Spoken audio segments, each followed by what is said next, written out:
Radio y Televisión Martí presentan Cuba al Día con Mario Pentón. Cuba al Día. Y el emporio económico de los militares cubanos, Gaesa, está comenzando a crujir ya bajo las recientes sanciones de los Estados Unidos. Para evitar el colapso total y la huida de los inversionistas, ¿qué está haciendo la cúpula militar? Bueno, ha iniciado una operación de maquillaje financiero. Se está desprendiendo de activos clave y está intentando camuflar a sus empresas. Hay reportes de la agencia AFP y también otros reportes independientes de medios dentro y fuera de Cuba, además de las filtraciones, que nos confirman que la terminal de contenedores del Mariel y el centro de negocios de Miramar cambiaron de manos.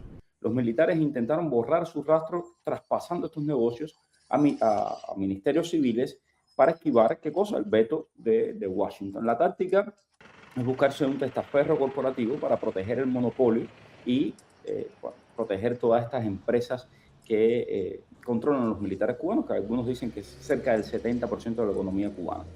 Para analizar el impacto de esta maniobra, por supuesto, el éxodo de las grandes navieras mundiales, hoy nos acompaña el destacado economista Carlos Martínez. Carlos, siempre es un placer tenerte por aquí. Muchas gracias, Mario, por tenerme. Bueno, lo primero, viendo el caso de la terminal esta de contenedores del Mariel, porque todo pasa por esa terminal de contenedores, por ese muelle, que ahora pasa a manos de una empresa que se llama Coral Marítima, que está vinculada al Ministerio de Transporte. Hay una venta real aquí, esto es un traspaso de oficina dentro del mismo esquema, ¿no?, de la dictadura, porque ya yo creo que esto lo vimos antes, ¿no? Yo me siento que estoy viendo un déjà vu de lo que pasó con Fincimex. Fincimex se lo pasaron de una mano para otra, le cambiaron el cartelito, le pusieron Orbit y dale, se burló todas las sanciones. ¿Estamos ante lo mismo o de verdad están intentando privatizar algo? Ciertamente no es algo nuevo dentro del régimen el reconfigurar la estructura empresarial de ellos para poder evitar sanciones, pero también tenemos que recordar de que no solo que ellos pudiesen estar haciendo eso, también esta reestructuración puede responder a otras cosas. Por ejemplo, cambiando la estructura de las empresas dentro de Gaesa, puedes comprar voluntades de ciertos intereses que a lo mejor se te puedan revelar. Y eso es una parte sustancial que el régimen tiene que estar calculando sobre cómo ellos pueden, en cierta medida, complacer ciertos intereses que les puedan llegar a poner problemas tanto del exterior, a través de evitar las sanciones, como del interior, a través de que se pueda incluso mover algún tipo de rebelión dentro de la propia cúpula. Interesante esto que estás diciendo, Carlos, y hay algo que me llama mucho la atención. Y cuando anunciaron estas 176 medidas y todo esto, a muchos nos llamó la atención. El tema de que puedes comprar acciones de empresas estatales, de que puedes asociarte con empresas estatales.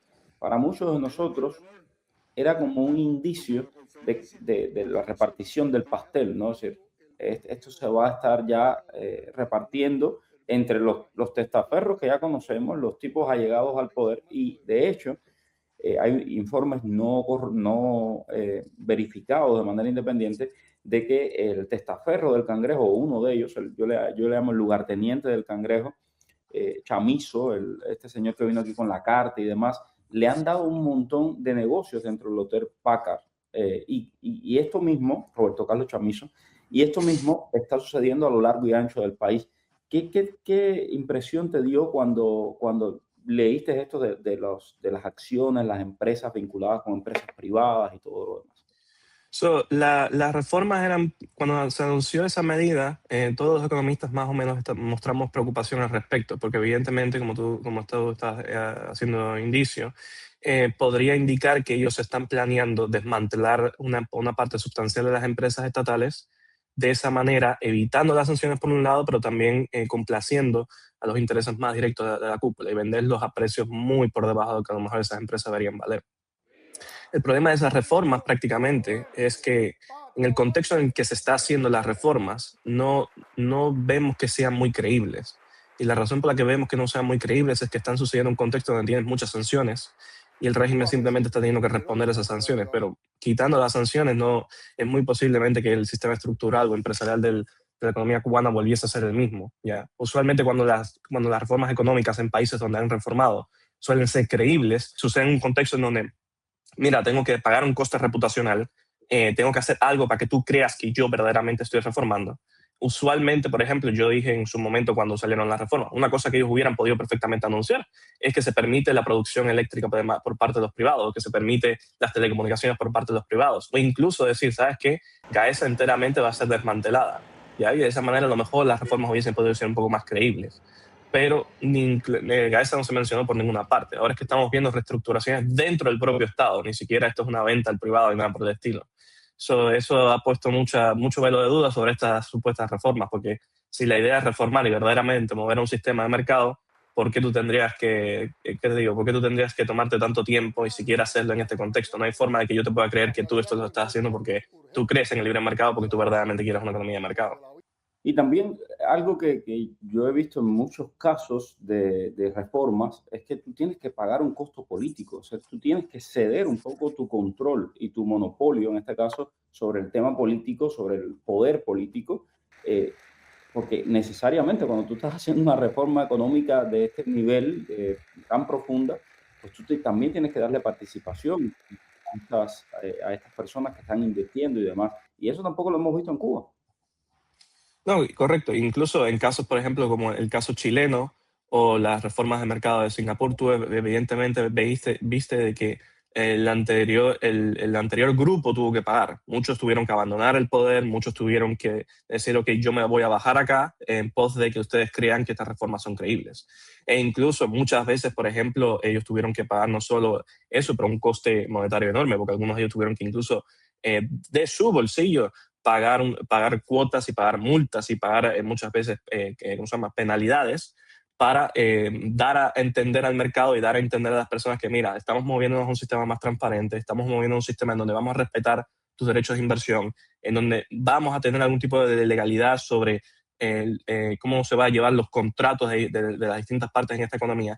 Se puede notar, uno puede más o menos intuir y decir, ok, perfectamente, ellos están haciendo, está viendo esa aspiración. Pero si tú miras, por ejemplo, las últimas comunicaciones que ha hecho Miguel Díaz-Canel y el Partido Comunista en sus medios de prensa, vas a observar de que sí, ellos están diciendo queremos movernos a un sistema de mercado, pero esto no es capitalismo. Queremos movernos a lo mejor a un poco más de precio, pero esto no va a ser capitalismo brutal o competencia de empresas o nada por el estilo.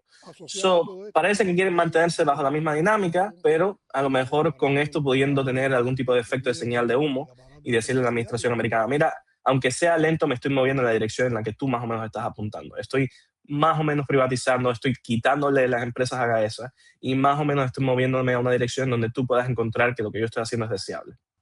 Hay otro tema aquí. Gaesa, por ejemplo, abandonó la participación que tenía en la empresa mixta del Centro de Negocios de Miramar y todo lo dejó en un fondo extranjero que se llama Seiba Investment. Así que ya se pueden imaginar de quién es el fondo extranjero, pero bueno, nada, vamos a fingir que creemos que el fondo no es de ellos. A ver, ¿qué quiere decir esto un poco? De que los socios extranjeros en Cuba están diciendo, oye, mira, tienes que sacarme a Gaesa de la foto porque si no van a venir por mí también. No, sí, que además, te digo, la manera en la que lo han hecho no tiene por qué ser incluso la más efectiva, porque evidentemente o la facto, digamos, en 3 meses de aquí puede sacar una actualización de la nueva lista de instituciones sancionadas y el Ministerio de Transporte caerte ahí. Entonces ellos han tomado esta decisión en parte porque creo yo que también la administración ha hecho algún tipo de distinción entre lo que es Gaesa y lo que es supuestamente el Estado cubano y ellos han optado por ir por esa vía. Pero no me sería raro que te digo, en los próximos meses que tú tuvieras alguna empresa de Gaesa, a lo mejor administrada por un privado, muchas de ellas están, en donde ellos pudiesen esquipear y evitar sanciones y de esa manera incluso venderte una imagen de que sí, yo efectivamente estoy llevando a cabo las reformas que prometimos. También te digo otra cosa, de las 176 medidas que ellos anunciaron, todas están pendientes. Todas hace falta legislación, todas hace falta decretos, todas tienen que tener sus gacetas y ninguna ha empezado a hacer ningún tipo de reforma. Ya, yo el primer día, por ejemplo, estamos hablando que ellos supuestamente dicen que le quieren dar al campo más libertad económica. Yo el primer día le hubiera dicho, mira, ¿sabes qué? Le vamos a dar libertad de precio completamente. Y vamos a ir poco a poco avanzando, pero a lo mejor libertad de precio completamente en el campo, pero ni siquiera eso. ¿Me explico? Entonces, ¿cómo es que tú estás diciendo que tú quieres hacer esta lista de deseos, que son estas 176 medidas, dices que todas las medidas están pendientes, que las vas a tener que hacer a través del curso de los próximos 5 años o algo así, y sin embargo no has tomado ningún tipo de cartas en el asunto, ni ningún tipo de muestra de señal? Te digo, es mucho más factible creer que lo que está haciendo el régimen es respuesta a las sanciones, a que ellos están presionados y es la única forma que tienen que hacer para poder esquivarlas, que ellos quieran verdaderamente tener un sistema de mercado. Definitivamente, y esto que mencionabas, ¿no? De cómo privatizan, pero en manos de lugartenientes de ellos mismos, que en realidad son ellos mismos. A mí me respeta tanto estos, digamos, empresarios que nos quisieron vender aquí, incluso que trajeron aquí a Miami, muchos de ellos agentes de la seguridad del Estado, muchos de ellos oficiales del MININ, que los camuflaron ahora de emprendedores y que tienen sus negocios y que tienen todo, pero que, vamos, tienen todo eso porque se los permite el Estado al cual ellos sirvieron como represores. Entonces, y esto mismo es lo que estamos viendo ahora también vinculado, tenemos el caso de Chamizo, de Roberto Carlos Chamizo, que aquí lo destapamos, un tipo muy cercano a Raúl Guillermo Rodríguez Castro, el Cangrejo, y por esa cercanía, el Cangrejo, en su infinita misericordia, como señor feudal de las tierras de su abuelo, pues le ha dado el control de un montón de empresas. No porque Chamizo sea el mejor empresario, que vamos a decir, el muchacho trabaja, el muchacho se le ocurra, como dicen los españoles, pero lo cortés no quita lo valiente, es decir, no hay un libre mercado. Esto es por la infinita misericordia del señor feudal, en este caso el nieto del señor feudal. Es increíble esto, ¿no? Bueno, en el caso de las reformas rusas, por ejemplo, uno de los puntos en donde se trataba de entender por qué era el caso que vimos unas reformas tan malas en Rusia en comparación de otros, la gente usualmente se ha enfocado mucho en el tiempo de la reforma, es decir, en qué tan rápido va la reforma, pero lo más interesante del caso es que, por ejemplo, en muchos de los países postsoviéticos, el Partido Comunista como tal ya estaba desmantelado en una parte sustancial. Entonces se les quitó mucho el poder de que ellos tomasen las decisiones y por ende pudiesen decidir después para decir, mira, si tú, ¿cómo se llama? Compartes ahora mismo conmigo, el gobierno, si tú ahora mismo me apoyas, yo te prometo que en las privatizaciones tú vas a estar mejor, ¿ya? Porque simplemente no vamos a desaparecer. Lo que va a pasar es que antes una práctica que no estaba popularmente aceptada va a caer sobre tu administración. Tú vas a ser el dueño de esa empresa. Legalmente lo vas a hacer, no tienes que pagar ningún tipo de coste político, a lo mejor puedes incluso mantenerte en la política con otro nombre, pero efectivamente vas a administrar esta misma empresa que tú administrabas antes, vas a ser tú ahora el dueño de ella, ¿ya? Entonces, no era, tú veías y digo, ok, tienes una concentración enorme de poder y tienes unas prácticas que son absolutamente corruptas, pero entiendes por qué lo están haciendo, entiendes en cierta medida de que la predicción ahí que ellos están queriendo hacer es decir, mira, vamos a tratar de resolver varios problemas al mismo tiempo y vamos a tratar además no solo de compartir estos intereses, no solo de evitar las sanciones, pero además de dar a entender de que sí, que estamos haciendo las reformas, que no sabemos exactamente qué quiere el gobierno americano, porque si ellos dicen que quieren que hagamos reformas y las estamos haciendo, ¿qué más podemos hacer? O sea, no hay mucho más que ellos puedan, o sea, más o menos esas serían las indicaciones, ¿no? Ahora, Marco Rubio ha sido durísimo, ¿no? Y ha dicho que las sanciones están dirigidas contra el corazón financiero del castrismo, la energía, la defensa, también los servicios financieros. Como economista, ¿crees que el flujo de caja de los militares al golpear quiebra el sistema o tú crees que el régimen puede encontrar oxígeno en otros lugares? A mí me llama muchísimo la atención, por ejemplo, el hecho de que, y esto lo digo constantemente, ¿cómo es posible que hace meses no entra un barco de petróleo a Cuba y las patrullas de la policía y los carros de los militares, todos tienen gasolina por mayor? Ahí están todos. Cada vez que hay una manifestación, que casi todas las noches hay manifestaciones, ellos salen a reprimir. A ellos no les falta nada. Entonces, de algún lugar tiene que estar llegando, ¿no? Bueno, Cuba teóricamente produce 40.000 barriles de crudo, que aunque teóricamente porque no son necesariamente 40 barriles y también la calidad de lo que ellos producen solamente tiene alto contenido corrosivo en la producción del combustible. Eso es un problema. Pero como tú dices, es muy interesante las decisiones selectivas que tiene el régimen de utilizar el combustible para reprimir, cuando partes de la isla están casi prácticamente 32 horas sin corriente. Entonces no se explica, dada la necesidad de la gente de la electricidad, porque además no solo la electricidad va a determinar cosas como que tú y yo tengamos aire acondicionado, podamos disfrutar de nuestros alimentos, los podamos preservar, pero también el agua.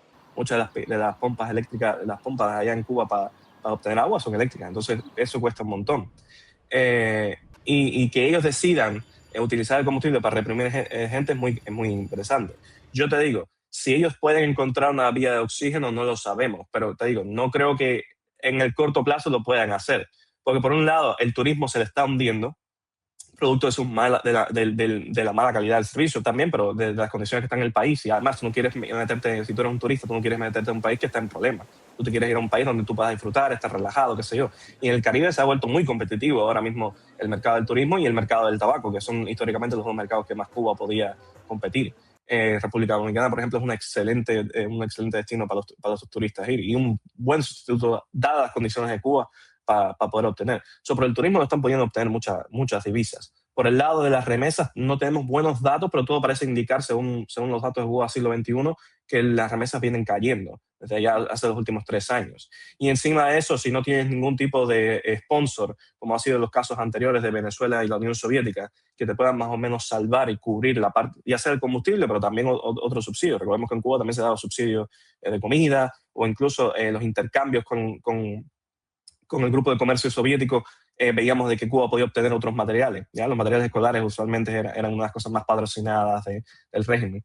Entonces, dado ese contexto, no parece que nadie quiera venir a darle la mano. Los rusos y los chinos pueden hacer cosas, pueden tratar de aliviar las circunstancias, pero incluso ellos tienen sus propios problemas. Rusia ahora mismo sigue teniendo los problemas de Ucrania y créanme que las condiciones allá económicamente no parece que están yendo muy bien. Y China, por el otro lado, tiene dos batallas que está dando. Una directamente con Estados Unidos en términos de la política comercial y el otro estando desde Cuba, que te digo, sí, las bases chinas en Cuba ofrecen información y definitivamente tienen un activo ahí para ellos, pero también pueden obtener esa información de otras vías. Ya el régimen cubano, incluso en la materia históricamente que ellos podían proveer, que era inteligencia, se les está quedando muy corto por la falta tanto de personal, entiendo yo, pero también de compromiso. Nadie quiere trabajar para ellos. Nadie quiere servirle a ellos. Entonces esto está siendo cada vez más complicado para que ellos puedan siquiera encontrar oxígeno. Ellos van a tener, incluso te digo, Díaz-Canel estaba el otro día criticando la política de controles de precios, que hace 2 años, la impuso, diciendo de que habían todos estos problemas con el mercado, todos estos problemas de acaparación, todos estos problemas de sobreventa, y ahora él milagrosamente se ha despertado y ha dicho, mira, ¿sabes qué? Nosotros vamos a hacer lo que la teoría económica lleva 5.000 años diciendo, que es que hay que quitar los controles de precios. Que no tiene esto mucho sentido ni mucha credibilidad, por otra parte. ¿Ya? Porque, digamos, y ellos estaban volteando sus reformas hace 2 años también. Las mismas reformas que ellos decían que eran de liberalización hace 2 años, en 2025 las estaban volteando. No entiendo yo si ellos van a estar liberalizando ahora, no entiendo yo cómo estas reformas van a ser persistentes, porque lo que tienes que probar es que van a ser persistentes y que no las vas a poder voltear para atrás. No son creíbles las reformas, son un puro maquillaje, es la impresión que todos tenemos para venderle eso a la administración americana y decirle, oye, quítame estas sanciones, mira, vamos a hacer una especie de transición pactada, pero la realidad es que, y además esto lo sabemos muy bien, el gobierno de los Estados Unidos ha dado orientaciones muy claras. No solamente son estas reformas. La cabeza de Díaz-Canel tiene que estar sobre la mesa y el régimen cubano no lo ha aceptado. Y eso es una de las muchas cosas que ha querido el gobierno de los Estados Unidos, que les ha dicho a ellos directamente, si quieres entrar en algún tipo de arreglo, tiene que empezar por aquí. Y ellos no lo han hecho. Así que igual que la libertad de los presos políticos, igual que la apertura democrática, todo eso es parte del mismo paquete y ellos no lo quieren aceptar. Entonces veremos. Yo no creo que sobrevivan a la administración Trump. Veremos. Muchísimas gracias, Carlos. Muchas gracias, Mario. Estás escuchando Cuba al Día con el periodista Mario Pentón.